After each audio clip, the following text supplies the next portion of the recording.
Yes, semunange nkwenda ino nkwendera irala we bali kubanga you are locked on Baba TV ate wakuba nti program tumusake kibumbanize kisambira dano idakubanga bana ojuuliriza wasizotya embere eri kubisetya omwaka omuyaka byewateekateeka oli kubitamu sala, you know it is only him who can do it. You prepare your budget, you prepare your script, you prepare jobanga kyona kyona odulaftinze mwene yakulaga nti yes kino kinakola kino kidakola kino kidakola mavivigo nagasobola okubanga gakweyimira mu mbeera yona najoli kutamwaye ntwala obwire buno okulamusa kubana ife abalwaire abali mu malwaliro ni woli waka munange kuba nti leka di malaika da Katonda dikunonye dikunige kamkama weleze omukono gwe kubenga gusobola okuniga iwozira kyakulya tofa yongera okusaba Katonda ida akufunira nifa abali ba neighbors bomana nti eri omuntu yagobwa mulimo obembera etinunje. Look out for those people okujja mukanisa okusaba kirungi aye ate kabiri okuwa kisinga ino kubanga obo oli kuyamba muntu obo oli kuyamba bulamu. One time that person will testify on your behalf, and whenever Katonda buli bwawulira erina lyongeri ali kuba ali kusanukirwamu, those are all blessings. Abantu tuli okwebuza nti abagayiga bo ngabo bokwegamba Katonda ate ayongera abawo wabwe because they keep on giving and helping others. Iwoli kusiba ko siba oboli kusiba ko lina help out other people and Katonda idakola ki aidabanga kugabira. So mundange tumusake kibumba okuva ku saisa kitunede okuche paka sawa 5 chikuba bingi ne bibamu tujja kuba ni Our God is Calling. Musumba Andrew is here in the house. Tujja kuba ni Christian events, tujja kuba ni Bible verse quarter yone idakuba. So a lot of things are going to debyo mujja kubanga mbona. So keep it locked ovao kaje kumbre katono kati then twire no Musumba Andrew, our one and only God is Calling okuva mu true worship tovao katwire. Yes, Mkagwa alikuwa na Baba TV program tumusake kibumba obwera mudiba kobanga Our God is Calling, one and the only one muwanguzi Andrew badange today kyo kyanda ulo lero idea ngomu kubasumba betulina betwenumirizamu aba inspires abavubuka okuba nti bawereza kubanga akola bingi ayate kunkobero is among the many bembonanti. You may think that he doesn't have God, but you know, man, church talk about this is so different from what I've been seeing. Kubasumba bandi abenda ulo. Aya buli omu yayetebwa mungeri ye right now tumulese atukobere yayetebwa atya ye right now atusewa tukwenda tukobere jatandikire way back from childhood. Tumane ni javira okuba nti abazaire bamuzala beno atukobere kunerisingawo. This is his first time okumuleta ndakwira mwera muleta olundi dore time mutono Musumba aye we have to utilize entonene riwe tujikube tubenga sobola ofuna mu cyaba ku namusako ababoni ba Baba TV tusanga ino kubona ku TV neyanziza oluganda Diana. Amina. Nenda kulamusaku ndi mukama yebazibwe. Amina. Happy New Year. Happy New Year to you too. Thank you. Atera nenda kulamusaku abali kutubona. Ninze Pastor Mwanguzi Andrew, ninze Executive Pastor owoku the True Worship Center. Amen. Kumenya Road plot number 52. Niwankubaire emperekeza walala era wansi w'obulabirizi obwa Bishop Robert Sitio. Yeah. Na baweereza abandi Kamala. Ndi Musoga ate era ndi wa Kamuli. Bwobotu oli kujatuuka Kamuli mu tawuni waliwo ekifuba kyeta Budumbula. Yes. Oira ku left ku kijena Masagali ndi abantu abasenga bayidina Masagali. Yes.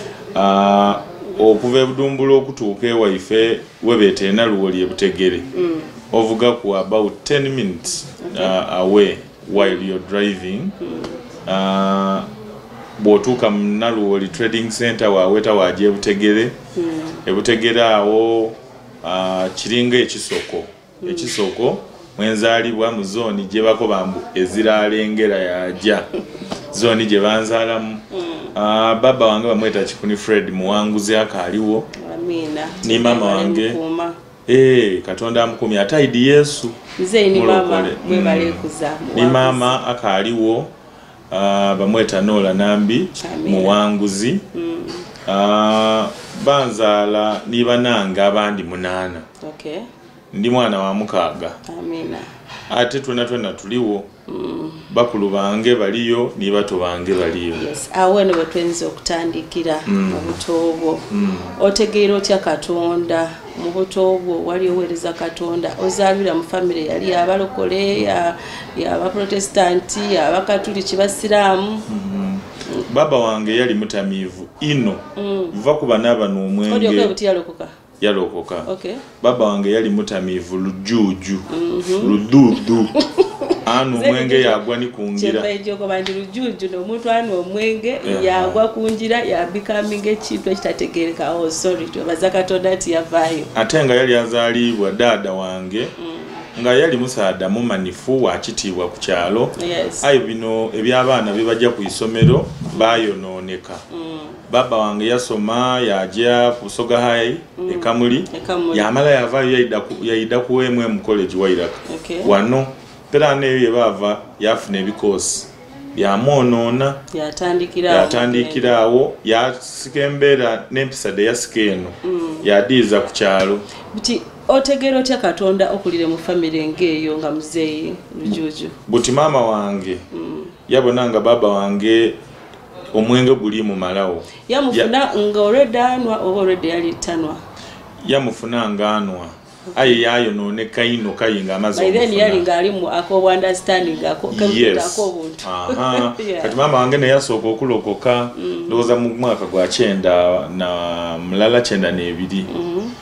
Tiri mukulu ino. Around that time nali ndowooza wa myaka 5 oba 6. Okay. Kati mama bwalokoka yakoba ekanisa etandika okumusabira ku lw'omusaada we omutamiivu. Mali yali asabira mu kanisa ki? Kanisa baali bagyeta Naluwoli edi ng'ekyusa amaina. Aye mu kiseera ekyo yalina Luwoli Evangelism Church. Sawa ne bagyeta batya? Buti sawa dino bagyeta Naluwoli Christian Life Church. Okay. Esumbibwa omusumba bamweta Elifazi Bateganya Julius. Okay.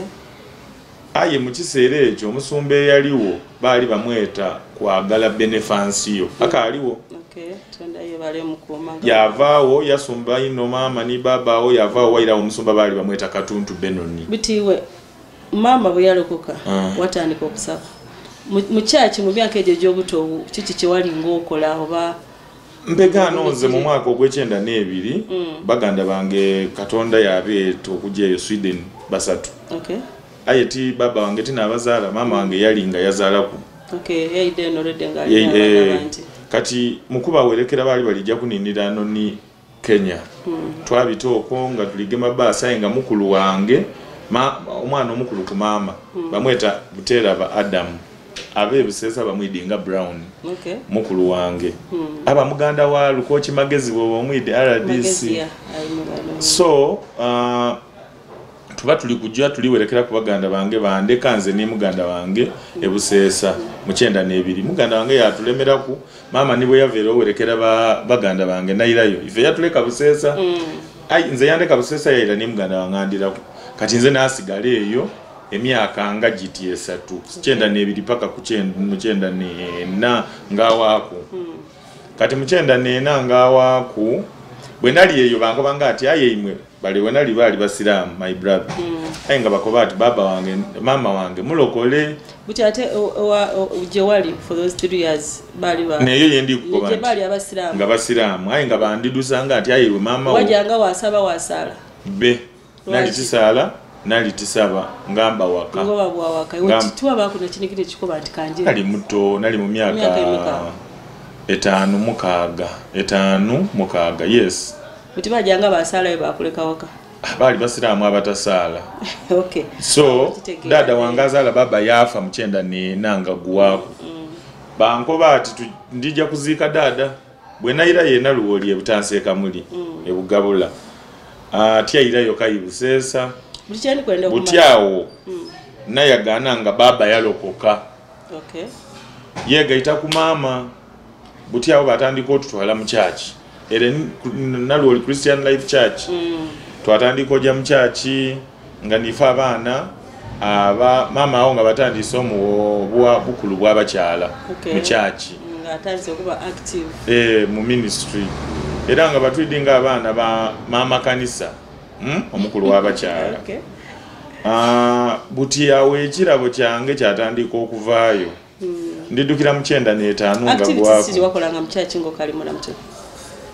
byakwemba bwemba bwa Sunday school mu biseera ebyo tidali organized nga enaku dino weddiri nga batwembesa bwa bwemba Sunday school akamulya kato akamulya kato akamulya kato Sunday school akamulya kato ak'ennimiro ya Yesu nga tuba tumaze osabaawo otegeere eri Katonda obwo ndi kukuyiddira bwe tumala omukukulu ogwo n'atandika okutemanga emigogo waliwo crusade eyayida mu 1995-96 waliwo omuweereza gwe baleetayo ku kyalo crusade yaba y'amaanyi no maama yaba involved nga bwali omukulu w'abakyala mu kanisa kati negomba ino omusumba ole bwe yali akola ki abuulira gwe baleeta ate nga bamuteerawo akatuuti kati yaaniina wangulu n'ogwali omulundi gwange ogusooka bwe twalira yeeka twazaninkirizanga nga tutema emigogo naaniina wangulu ate yalina interpreter nga ze nanfunayo omuntu awo nga ngo ati bwendogera nti ngayira mwati kati awo natandika okuba n'ekiniginiga ekyo ekyokuba nga nkoopa mu bigere ebyoyo nkoopa ensi yonna nagweringirira okuweereza Katonda ayina okukoopa abaweereza mu kanisa nali mukoopi mulungi ng'omusumba bw'asaba nga ze nabwe nsaba buti that wasn't bad as a child. Yes, kati mama yabanga yafuna ekirabo ekyobuulira enjiri aye nga ayenda ndege oluzungu mu P6 yawo P5 kati nga akoba ati nze tyasoma mama aye njabuulira enjiri ndikiriza mulenga njabuulira amawanga enjiri aye mwana wange niwe gwenje otambulanga naye nga nze ndogera Lusoga oba Luganda ngoyiza mu luzungu kati oluzungu olutegeera olubukyakumeka naye bukyakutankyamukaagaawo nga mama olutegeera bulungi ate nga balwa makuuli kambuze wali osomerawa eyo mukyalo somero ki Butegere primary school n'avaawo n'ajja ku Kamuli Parents Maria's Care buti mama nga ku mwezi obwire nga batumaze okufumba ekyeiggulo tukyeimawo ku mwezi nga atandika mukama yeebazibwe nga nkoba praise the Lord ndikumuvuunula ndikuyinza mu luzungu babuuzaako mu linnya lya Yesu nga nkoba I greet you in Jesus' name ntyo ekintu ekyo kyatandika okukula muki munze wenatuusa emyaka the more you interpret the more the Holy Spirit comes on you and takes over kati mu kyaki nayingira kwaya okay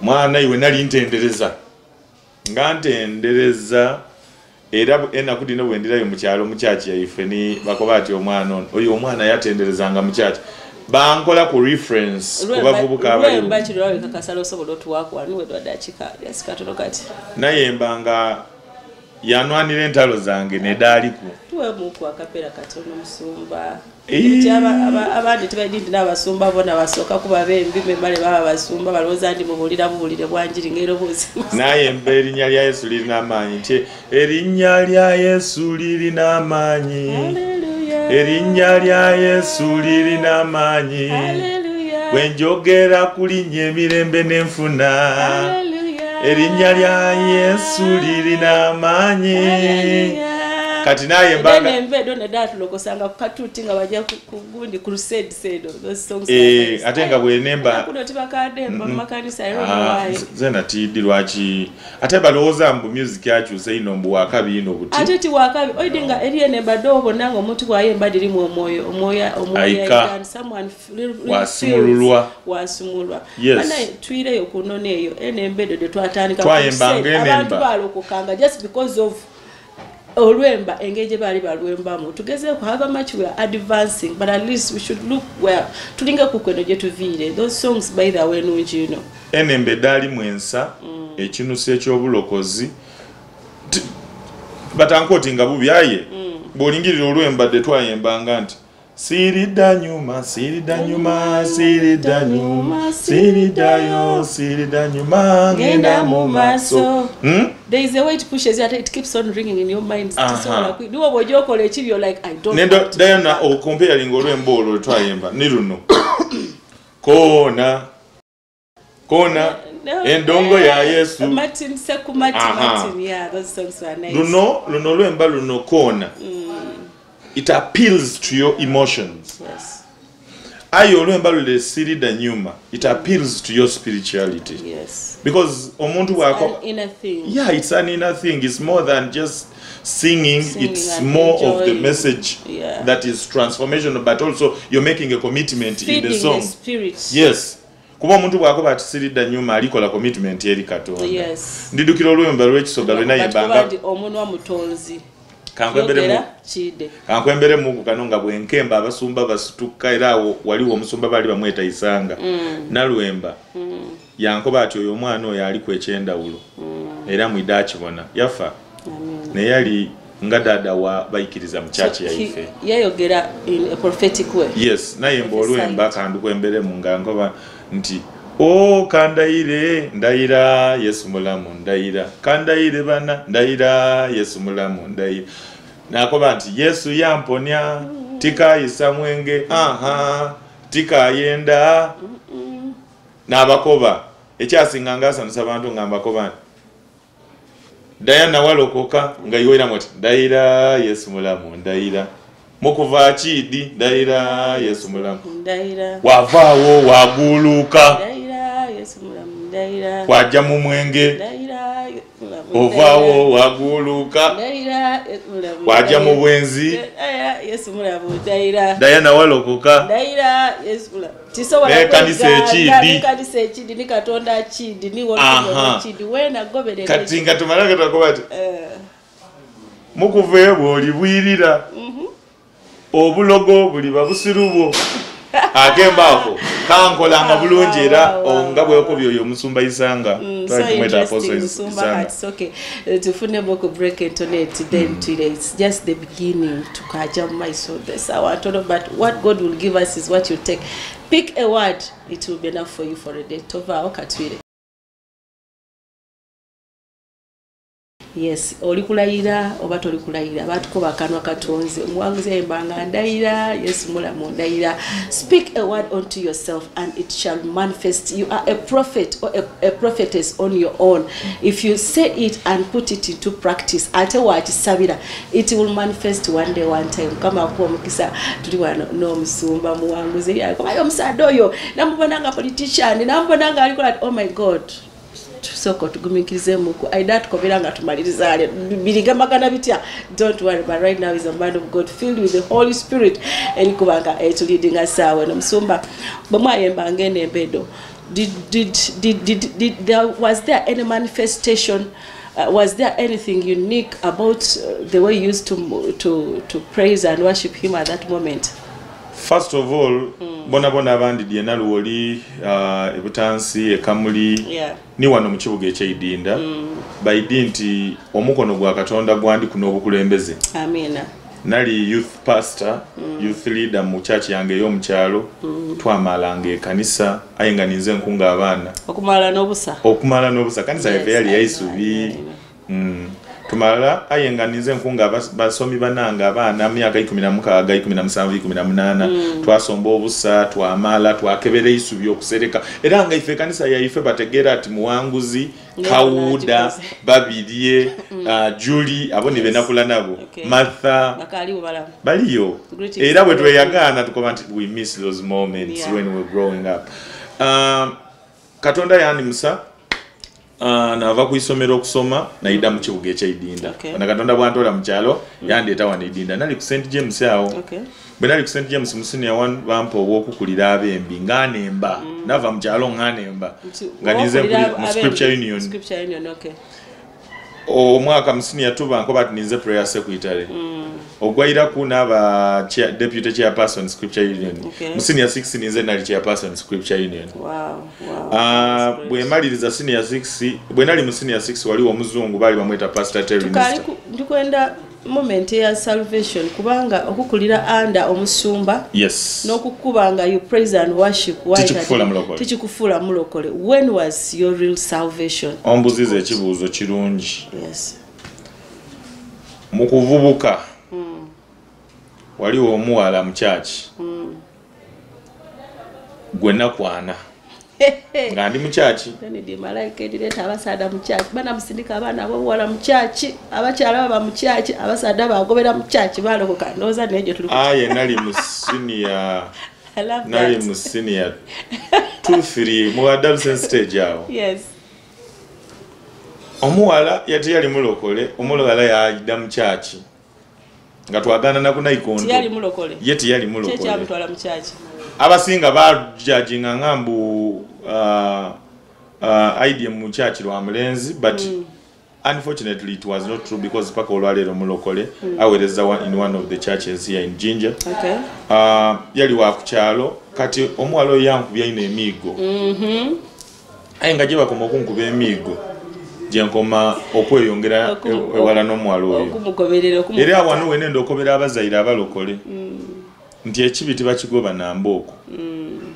Okusaba okuliisa ekigambo abaana baife Bible yekoba nti kuliza omwana mu ngira gy'oyenda abeemu bw'ali kula taligivaamu mu kitabo ky'engero. Butinze bankuba ino olw'omuwala oyo kati mukunkube ino lulala baba yali baba wange nga wafuuse na mukaire wa kanisa abona buli kintu kyebagezezaako okukola okunemeseza omuwala ono kidemi yandeta yankoba atyambi ndidi niwo omukulu w'abavubuka ndidi nti oyemba ayi walokoka baba wange namukoba nti nalokoka yakoba ti walokoka oti nga nsobola obigaya namukoba nti ninze nemba nalowooza nti baba akomyawo bwe yajja mu church nga akoba ati bana abaweereza abaana baife abasinga ti balokole tulowooza nti balokole olw'okubanga ife tuli balokole tuweereza wano aye bo ti balokole era nenda ababuuza okulokoka niki omulokole nani era olokoka otya atambula atya kwolwo olunaku lwena lokoka kuba babuulira enjiri batukoba tulokoke kwolwo naikiriza n'omutima gwange nayatula n'akamwa kange okuweebwa obutuukirivu bwa Yesu Kristo. Gwali mwaka gwa 2004 wenalokokera nga baba wange mwene nakikulembeiremu. Ekanisa yona yona yakisemba nti abaana babaweereza bona bateekwa okukonfessinga Jesus Christ as their Lord and Savior. Era awo n'okuyida eno kuki ni wano okumpa. Yeah, I was baptized bambatikiza n'amasagali mu River Nile. Era omukai oyo omusumba gwenkobi eisanga neyambatiza. How did you feel? Oyi nalina amachati mangi. Machati ki toli kugatukobera oli tukobera. For some reason nalowooza. Mbu banambatiza wajava irobozi mu igulu likobera. This is my beloved son of whom I am very pleased. Teacher, wow, I was expecting that to be said about me, but it did not happen. What about inside? Yeah. The silent voice. Nzendaba honest with you.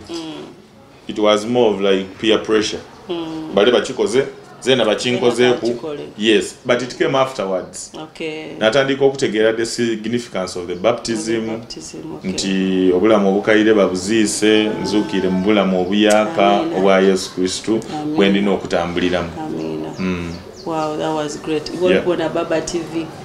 Muna osabye emyaka n'emyaka but you've never taken on salvation. Okusalawo okuba ekitonde ekiyaka, okwemba, okusoma Bible. Yes. Yakoba aida kuida atwale ababe. You have not yet identified yourself as one who is going with the Lord. So bw'olyeyo noni omusumba omukobe mukama wange tiatulanga nenda kwatula this new year beginning. That is the only way you have to go to survive. Kubanga embere kuba omulokole nembere kuba atali mulokole dibadanda ulo nze ndale nizo kuluma ate nga wene eri kuluma ayate eyange eba subsidize okusinga ate kali ekisa kyolina mu ndala oleti kyabana kyatali mulokole ulo nikukyolo obundi oizo kulinga some of them bakoba aya abalokole bonna baliku bo yena azira kyakuli azira but my dear at times ife twatulukubitamu ekyo nga tulukujja kuidala erindi ayi wali kubitamu ekyo kabiri oli kuika wansi. Me, I'm going through that because I'm preparing myself for a promotion or to have a testimony. You can't have a testimony without testifying. Onako bangoti abantu banendala yanuma banana sibanga endala ngoli kwizamu ali kusiba endala sawa. So omusumba oikiriza Katonda otandise otya olugendo olw'okubuulira enjiri. Bwemba mu kanisa nga ndokoyike. Kanisa kyeyo. No, Lord Christian Life Church away from you're still in that church. aye nga ndidanga eno okusoma ku St James n'aba mukulembeze mu Scripture Union. Scripture Union eyo yatutambuza ino nga tukyalira amasomero ag'endawulo mu Scripture Unions. Era nga bwe wabaawo Jinja Sese erikola Scripture Union handover party leeta abakulembeze ne bamemba ba Scripture Union ya St James twaja. Ekintu ekyo it introduced me to very many people from different churches. Waliwo omwana omuvubuka bali bamweta Egesa Stephen. Egesa Stephen yali mutabane wa Pastor Adundo Alfred ku Nile Baptist. Oboja. Naye asooka mukwano gwange. Owundi mukyala bamweta Damali Manyindo Mirembe. Ni director wa Sunrise eri across the Nile. Oyo yangayita ku mukwano mwani n'abamweta Ivan Mukulu. Pastor buti mwene Zabuli wano kuiganga road. Zabuli OGDA. Zabuli it's. Abantu abo twatandika nabo ngaye bo bakulira mu orphanage mu bazungu nga kayi entegera yaibwe yenjiri eri kuwangulu kukuya ifevo mu kyalo buti nababonanga ngengeri gye babulira mu enjiri balaga filimu da Yesu ayenga ife ku kyalo ife tutubonanga ku filimu ya Yesu nabakwana nabakoba nti banna tutwale kukunga mu biseera ebyo bazirana project nga balina gano ga TV aga kabina aga amabunda omwana mulala mukwano gwange bali bamweta Francis Okulu lulala yasitula ku TV ogwo twaja twalaga filimu ya Yesu mukyala abantu bali bangi bati kabiri twalaganga ebi Nigeria byali kwawo nga bazana ino ku Irogo n'engeri Yesu gyamalirizanga na wangwire abantu baidloko kaino okubitamu ebyo abantu begayita ino ku church kati ekyo kyanandula mukyalo as an evangelist abantu batandika okundita pastor nga tifuuka nga pastor ati pastor mungeri oluisi yakunsungiriza ku isomero yakulanga bukule kunze ate Katonda yakinweza bwena malasini ya 6 mbazaire bange bali bavino nikwenda aja ku university nzira sente omuzungulu mulale yali yabulira ku Scripture Union ku St James yandagana ku Main Street ensi yankuba Diana ensi yankuba natandika owereza omwenge ng'atendi mulokole nyawereza ngawa ku Kabindi iwo oyinza oli muto ku Main Street ya waliwo ekifo nga bakyeta Kabindi njite na myaka nejuru akwebuzabuza ngano ekyokukola nenda nfuna obusente nje ku university nano omulimu wali nasoka nawereza nasoka nawereza emmere ku restaurant yali ku Iganga Road yawo nga ya Musumali aibananga mukambwa achunga duko omuntu olundi yanduka nakoba tika mulimo nabireka kwolo lwene nano omulimo nafuna ku Kabindi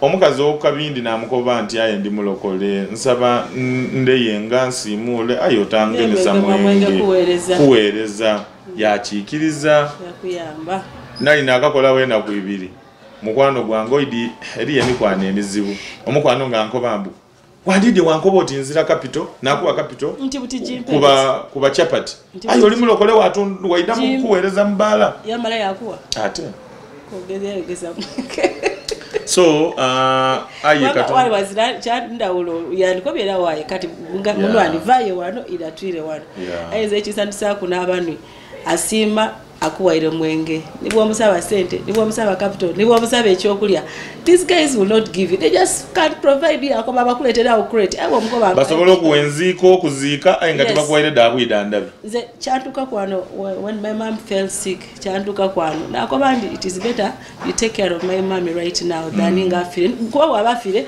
either there is no money or there is money mvabijja kumuzika ekitegera so banaye otulabirira abantu otusotera okuba n'emitima try to do something in the right time and to the right person kwa mtisingali yako ayogeira atu yakuwa you say okay so oviro otya mukutunda omwenge tiwayegerayo kunwa mwenge tyayega kunwa mwenge yes nafuna eisimu okuva omuzungu eyabulira goyagana ku street yes yabulira ku Scripture Union nganga ali mu high school yankubira nga ali kwenda alina abazungu abayidi okubulira enjiri ayenda interpreter wow naja ngagaba mutwalo olunaku ayenga wali ku Kabindi babaire bampe ku midit ai Katonda wa mani wow nakoba nti wena wazungu wala wali mwiru ekyava mu nga yo muzungu oyo ni mukazi we bali bamweta Pastor Terry Yes. Kanisa je yalina wanu bajeta Acacia Community Church.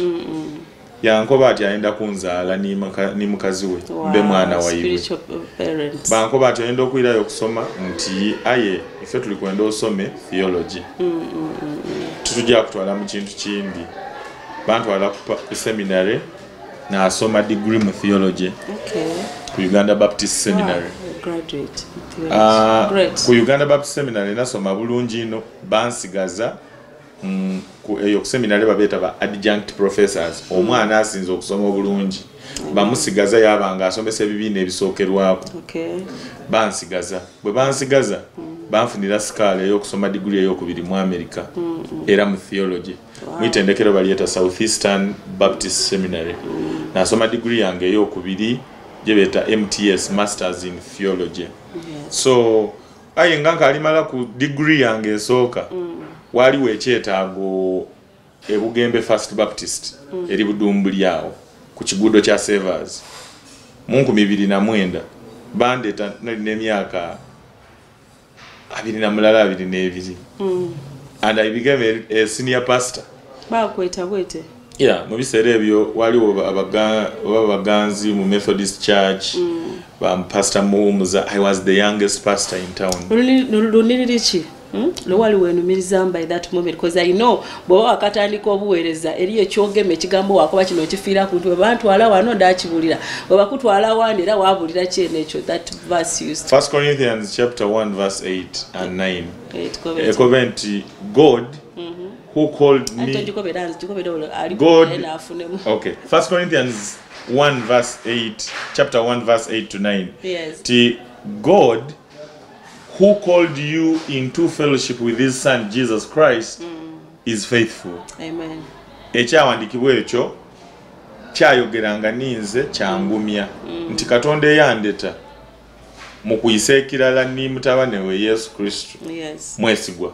Mukobero yali Katonda yakweta Katonda yamweta eziragwataye okuyisa ekirala ni mutabane we Yesu Kristo mwesigwa. Amen. Abantu batuyuwa emikwano gituyuwa ayi Katonda tatuyuwa olw'ensonga nti ye takyuka mu kitabo ky'Abebbulaniya ensula ya 13 olunanto lwa 8 ekoba nti ye takyuka ni ye yesterday today and forever.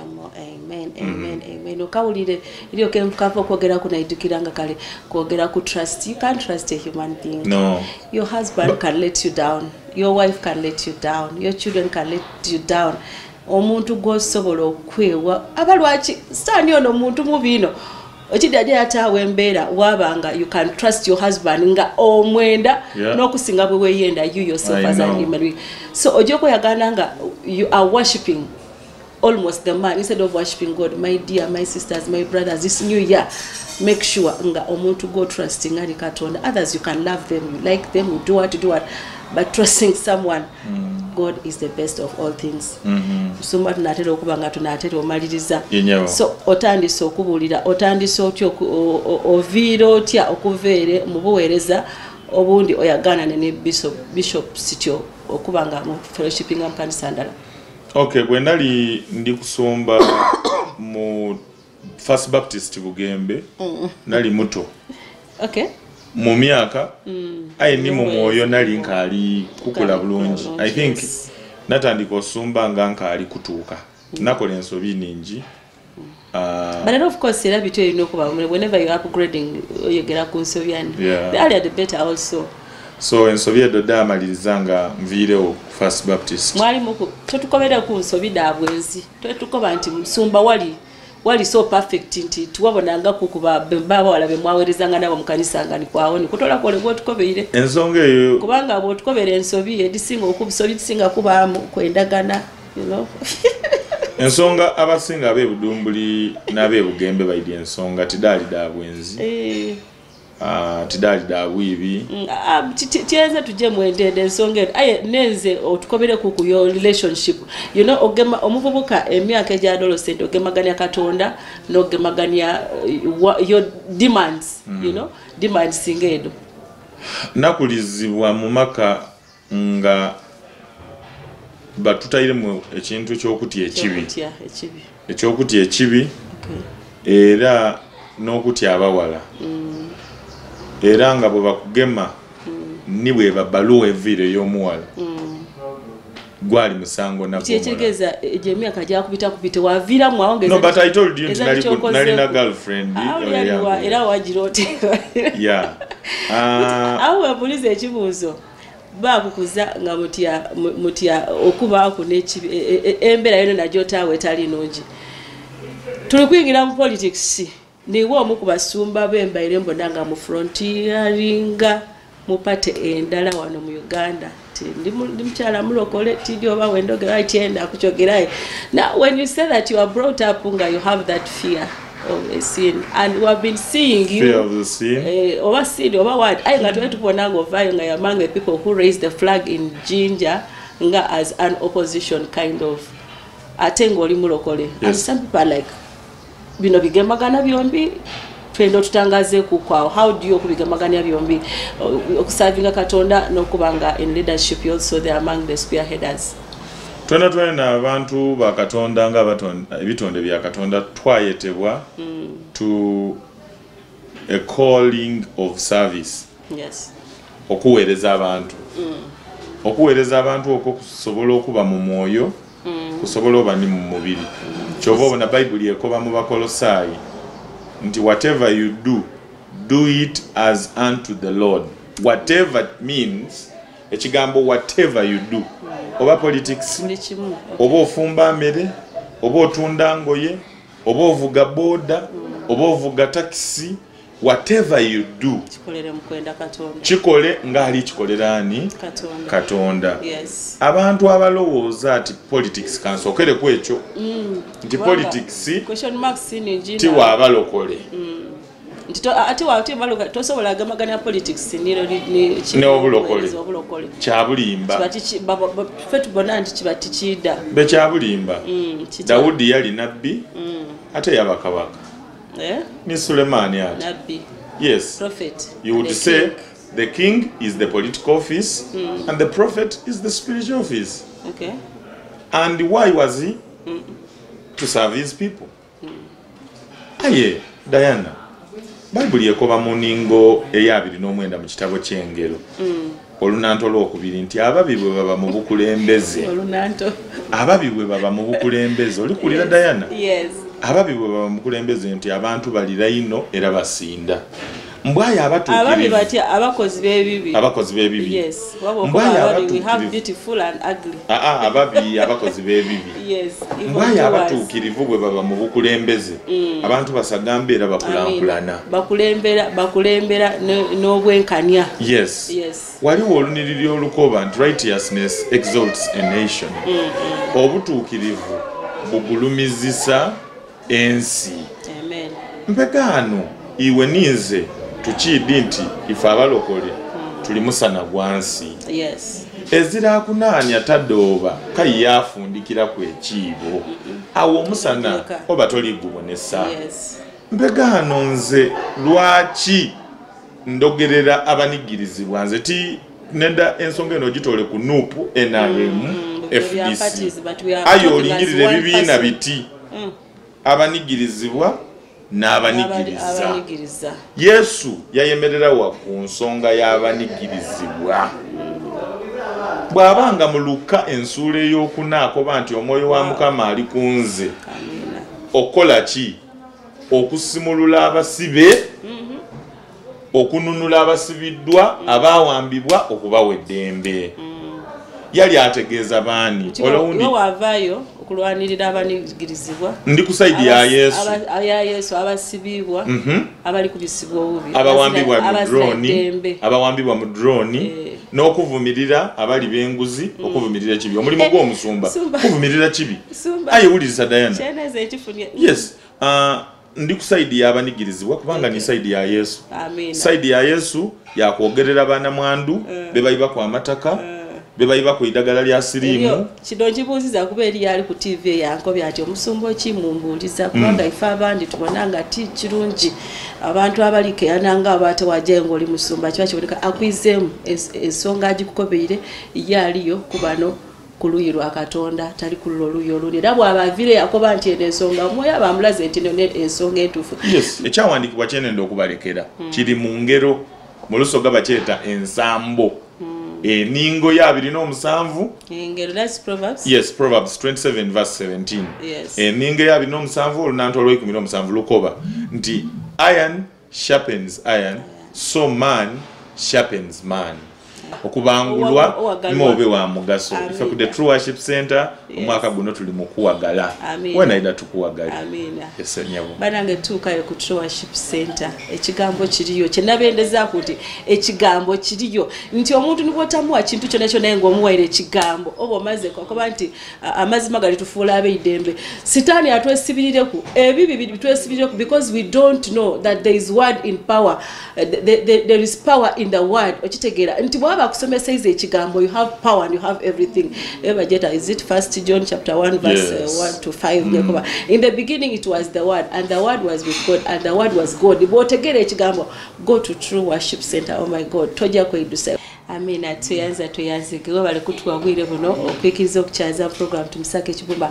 We shall bring you back for more phases. Kuma butende by introduction. Thank twakolera tutandise buyaka, so we shall bring you next time. We have a lot to share with you. Thank you so much. Mukama akuwa omukisa. Thank you. Akuwe na buli kimu what you feel you love so much. Amina. Happy New Year again. Omukyala munamukize. Balamwisa Mama Praise Nathan. Kubanga yakobye olujja ku TV, I need it to look like this. Ate omukyala kasita bakonye nothing much. Ate abandi dio okuva ebugembe nalinzira kunaita my Mama Praise akoze omulimu. Mama Praise. Nerengeto oti gongolo isanga. Oli kubitiriza ate buli bw'obitirizo ibyebiririra. Aye mulina lyali tubisazamu. Ndikuwawo lwa bulungi bwa Mama Praise. Yes, thank you so much. Tulikuwa ngatekateko kujyamu break with now tuze tudatandikira nga nkoba nti the reward of the sin is death. Oyinza obutafa immediately aye bivaamu mu kibyo of God is eternal. Oyagana ngokuba singa Katonda ndise singa vile onafa fight very much olunaku lona obenga olwana nga tokoze kibi ate bw'okikola tosula nakyo olunakulamba. Go to God and repent. Abaweereza fena otwa backsliding, go back to God. He wants you so much. Obenga osobola okuwambula mu byaka. Yes, katwire tovaawo.